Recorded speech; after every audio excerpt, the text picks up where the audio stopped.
Good morning বন্ধুরা। এই যে আমি সকাল সকালে রান্নাঘরে চলে এসেছি। আমার ছেলে আজকে বায়না ধরেছে ও বেগুনি দিয়ে মুড়ি খেয়েই তারপর স্কুলে যাবে, তাই আমি সকাল সকাল বেগুনি ভাজছি।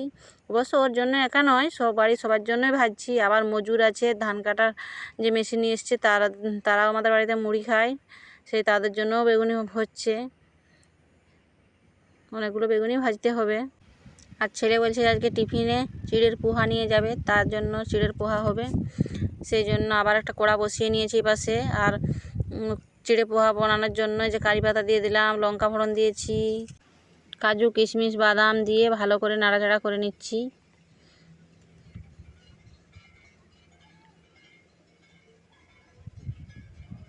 তারপরে যে চিড়েটা আমি ধুয়ে রেখেছিলাম সেই চিড়েটা দিয়ে দিচ্ছি, দিয়ে ভালো করে নেড়ে নিতে হবে।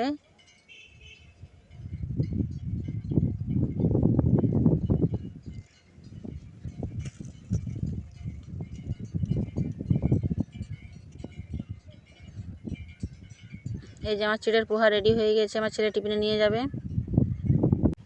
তারপর টিফিন খাবার খেয়ে চলে এসেছি আবার প্রতিদিনের মতো মাঠে, কারণ এখন চাষের কাজ চলছে, তো বাড়িতে থাকলে তো হবে না, সেই জন্য চলে এসেছি মাঠে ধান মেলার জন্য নেট নিয়ে।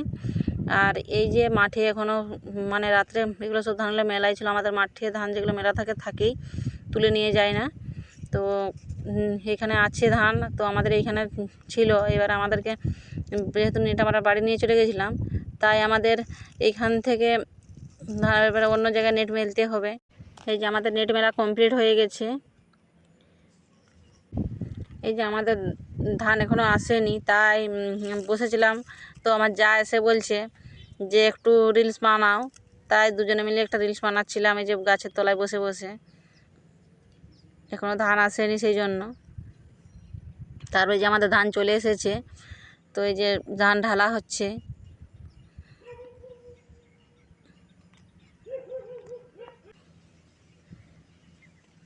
তো আমাদের ধান তো ঢালা হয়ে গেল, এবার তো আমাদের ধান মেলতে হবে।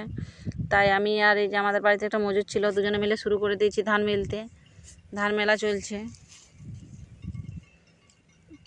দুজনে মিলেই ধান মেলতে হবে। আরেকজন মজুর ছিল, সে তো এখন জমিনে গেছে, যে ধান গাছগুলো থেকে যায় সাইডে সেগুলো কাটতে হবে, তার জন্য। তাই আমরা দুজন মিলেই ধান মেলছি।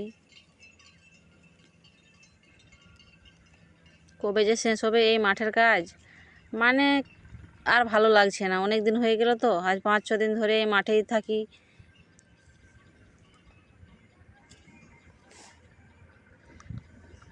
তো মাঠে ধান মেলা হবে রোদ্রে, আর না তো একটু টক খেলে হয়, সেই জন্য নিয়ে এসেছি কমলা। এবারে কমলা খাওয়া হবে।